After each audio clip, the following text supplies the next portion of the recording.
Hi, I'm David Coatney with Copier Marketing, and today I wanted to address product catalogs. To catalog or not to catalog? That's the question.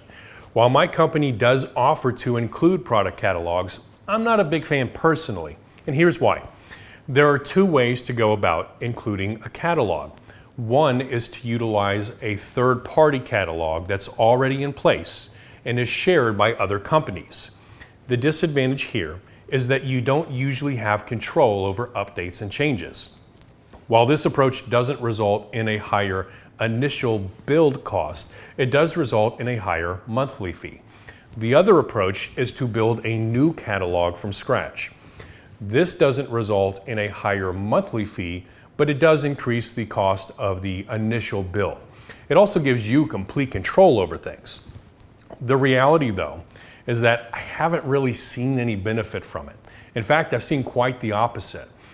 The biggest issue with the catalog is that it encourages the customer to educate themselves. While that might sound like a good thing, it's actually not. Sometimes the customer finds a model they think they need, and what do? They Google it for reviews. In the process of Googling that model, what else do you think they find? That exact same model for sale, cheaper than what you're pricing it at. Now, is there a catch? Sure. There's no service plan included. Oftentimes it's missing parts or functionality, but at that stage, having that conversation with the customer is like pulling teeth. The other downside of having the customer educate themselves is that they don't always know what they're looking at.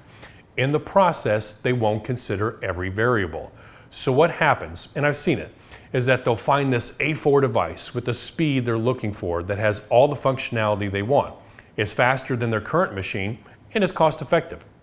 And they may not need the ability to print 11 by 17. So in theory, A4 is fine. The only problem is they're also running 20,000 prints a month, and this machine wasn't built for that. At that volume, it's going to have service issues, and they're going to want to throw this thing out the window.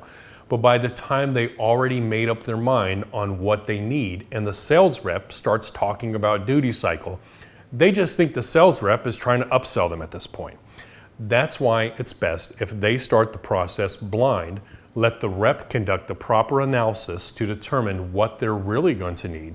Then you, the dealer, needs to be the one to educate the customer on the product in person, not on the website. So what do I recommend? Scratch the catalog. A lot of dealers are already going in this direction because they haven't seen any real benefit from having the catalog on the site. Instead, build landing pages for different types of products. Have a page dedicated to copiers, to desktop MFPs, to large format printers. And instead, fill those pages with 300 words of written content, which Google is going to like more in the search results anyway. Talk about products from a generic point of view, what they do, what the benefits are. Maybe you even include a paragraph about service or technology partners, but don't get into specific models. Anyway, that's just my advice. I hope you found it helpful. If you have any questions, feel free to reach out to me at david@copiermarketing.com. Thanks for watching.